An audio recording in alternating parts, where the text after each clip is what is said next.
Hello বন্ধুরা, আসসালামু আলাইকুম। পাপড়ি মাশরুম অ্যান্ড অ্যাগ্রো ফার্মের পক্ষ থেকে সবাইকে শুভেচ্ছা। আশা করি সবাই ভালো আছেন।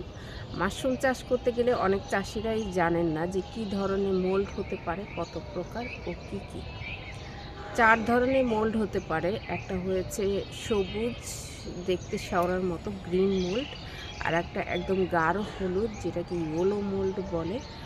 আর একটা আছে হোয়াইট মোল্ড, যেটা একদম সাদা দেখতে। আর একটা ব্ল্যাক মোল্ড। 4টা মোল্ডের মধ্যে আপনার বেশি কমন হয়েছে গ্রিন মোল্ড, যেটা একদম ছত্রাকের মতো দেখতে, শেওড়ার মতো কিছুটা। এরকম হলে আপনার চাষঘর থেকে আপনি একদম সরিয়ে ফেলবেন এবং দূরে কোথাও মাটিতে পুঁতে ফেলবেন অথবা দূরে কোথাও ফেলে দেবেন। আর ইয়েলো মোল্ড হলেও, ইয়েলো মোল্ডও একদম গাঢ় হলুদ, হালকা কোনো হলুদ না। এটাও তুলোর মতো দেখতে, আপনার স্বাভাবিক স্পোন দেখতে হবে না। এটাও আপনার যখন হবে, আপনি একদম চাষঘর থেকে দূরে ফেলে দিবেন, না হয় আপনার পুরো চাষঘরে ছড়িয়ে যাবে।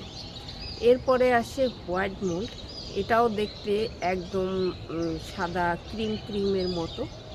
এটাও আপনাকে খেয়াল রাখতে হবে যে আপনার হোয়াইট মোল্ড হলো কি না।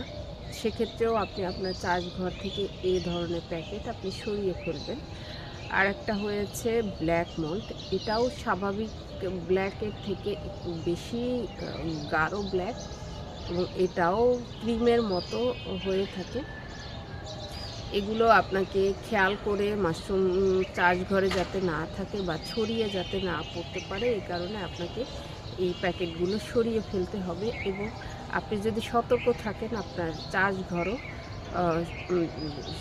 খুব সুন্দর থাকবে এবং জীবাণুমুক্ত থাকবে। আপনাকে এগুলো খেয়াল করে সরিয়ে ফেলতে পারে। হতেই পারে যে কোথা থেকে জীবাণু আসে, এটা তো আমরা আসলে বুঝতে পারি না।